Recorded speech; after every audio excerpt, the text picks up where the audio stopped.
Ops, teka lang. Parang may mali. Parang kasama ako dito ah. At ako ang nagplano nito ah. Bakit wala ako? Ulit. Yan, ganyan. Siyempre, kwento ko to. Ako gumagawa ng content na to eh. Dapat talaga kasama ako.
Pagdating namin sa cottage, after ng mahabang lakaran, nagpahinga lang kami at mga nagsikain. At pagkatapos, si Marlon at saka si Larry ay naligo na. Kami ni Michael ay naiwan at nag-video okay kami. Maya-maya nung umahon sila ay kami naman ang naligo. At pagkatapos ay in-enjoy lang namin yung malamig na tubig na nanggagaling sa bundok. Maya-maya dumating na rin si Marlon at saka si Larry. Bali, 4 na kami na naliligo. Ang saya lang, ang labig ng tubig, tamang kwentuhan, tamang enjoy lang kami, stress-free para malayo sa mga problema. Saka natin babalikan yung problema pagbalik natin ng San Rafael. Ito lang tayo, enjoy lang natin yung nature.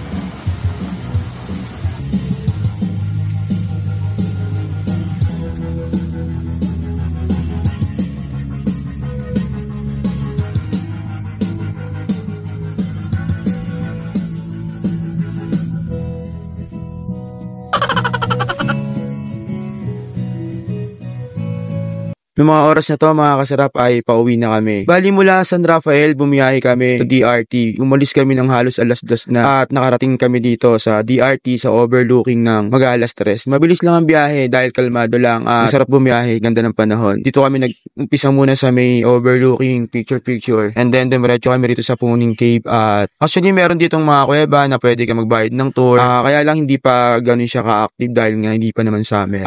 Nagbayad lang kami ng cottage for 250 pesos, and then naligo kami na para siyang mga sibol, parang pulo-pulong sibol, napakalamig ng tubig, ang ganda ng ambience, nakaka-relax, nakakabawas stress, nabawas problema. Tsaka na bayad lang kami ng ligo, 20 pesos per head. Sa samahan naman, hindi mahalaga yung kung saan ka nanggaling, ang mahalaga kung saan ka papunta. Sa bawat lugar na pupuntahan natin, may mga baon tayong alaala, memories, may mga nabubuong samahan, may mga nabubuong pagkakaibigan, nababaunin natin hanggang sa pagtanda natin. Sabi nga, kung makabalik man tayo dito sa lugar na to, maaalala natin or maikukwento din natin sa mga next generation na minsan nagpunta tayo sa lugar na to. Ang saya lang, kahit napagod, kahit nahirapan, ang baon pa rin ay ang saya lang. Ang ngiti, ang saya ng experience, kasi ang bawat karanasan natin sa bawat lugar na pupuntahan natin, kaya hirap tayo o hindi, yung baon natin na karanasan ang dadalhin natin hanggang sa pagtanda natin. Higit doon yung mga samahan na nabubuo at saka yung mga pagkakaibigan. Kami mga kasarap, sa oras nito ay pauwi na kami at enjoy kami sa ganda ng lugar, sa ganda ng ambience. Nagbaon lang kami ng pagkain, and then doon na kami naligo, nagbaon kami ng damit. Happy go lucky lang yung mga cowboys. Ngayon ay pauwi na kami. Baon ang magagandang alaala at magagandang mga samahan na nabuo bilang mga magkakaibigan, bilang magkakatropa. Sabi nga ay hindi tinitingnan ang edad ng pagkakaibigan kung hindi nakikita kung gaano ang samahan. Kaya mahaba man o matagal, kung solid ang nabuong samahan, hindi nyo yan makakalimutan. So yun lang mga kasarap, maraming salamat at salamat sa pagsama nyo dito sa amin sa road trip namin dito sa Puning Cave sa DRT. At lagi po natin tatandaan na lahat pwede pero hindi lahat. Bye-bye!